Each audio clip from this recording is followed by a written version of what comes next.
est suffisamment efficace, en fait, cette propagande. Donc, d'après le retour que j'ai eu de la Russie, effectivement, les gens sont assez sensibles et donc ils n'ont pas d'autres images. Donc, après, du point de vue de la communication, le format de la communication du Kremlin n'a pas beaucoup changé. Hein. Donc, cela fonctionne malgré quelques discours donc ponctuels de Poutine, toujours dans les mêmes formats. Et donc, le récent discours où il a employé plusieurs stéréotypes donc du passé, donc notamment sur la cinquième colonne, donc les traîtres nationaux.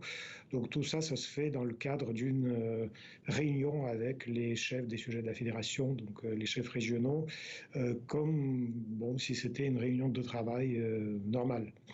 Voilà. Donc malgré cette normalité, évidemment, des termes qui sont employés donc on peut dire que enfin, les termes qui sont d'ailleurs largement empruntés à des mouvements nationalistes russes, ce sont des termes beaucoup plus durs, donc plus agressifs, et donc un message est envoyé à la fois sur l'extérieur, notamment visant les pays occidentaux, les pays de l'OTAN, et puis, bien sûr, c'est un message aux élites, donc un message destiné à faire peur, un message aussi à des citoyens russes qui occupent actuellement une position, on va dire, hésitante, neutre.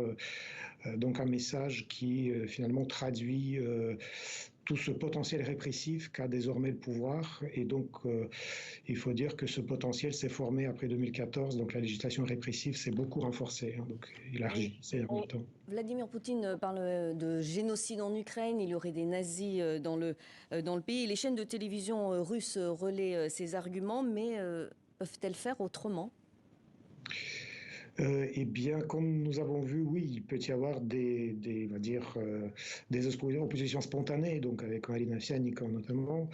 Mais bon, effectivement, la machine médiatique s'est formée de telle manière depuis le début des années 2000 qu'elle ne peut plus faire autrement. Puis des médias, on va dire, indépendants auxquels les Russes avaient accès par Internet autrefois ont été tous fermés ou ils sont bloqués. Donc actuellement, du coup, il n'y a pas beaucoup d'autres sources d'informations et donc les médias officiels n'ont pas d'autre choix que de relayer. D'ailleurs, le discours est devenu beaucoup plus homogène, non seulement du point de vue des idées, mais aussi des termes. Donc on voit que les journalistes répètent pratiquement mot à mot ce qui est véhiculé par le discours officiel.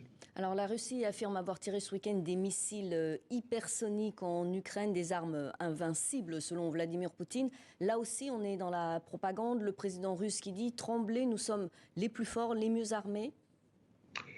C'est sûrement ça, oui. Bon, après, c'est vrai que en temps de guerre, il est difficile d'évaluer à juste valeur toutes les informations de part et d'autre. Donc, pour la Russie, il est important de montrer aux Russes que leur pays a toujours une armée efficace, donc qui a des armements, enfin, il y a des nouvelles technologies qui sont vraiment au point.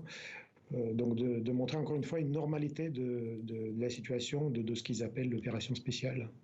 Merci beaucoup Valérie Kossoff pour cette analyse.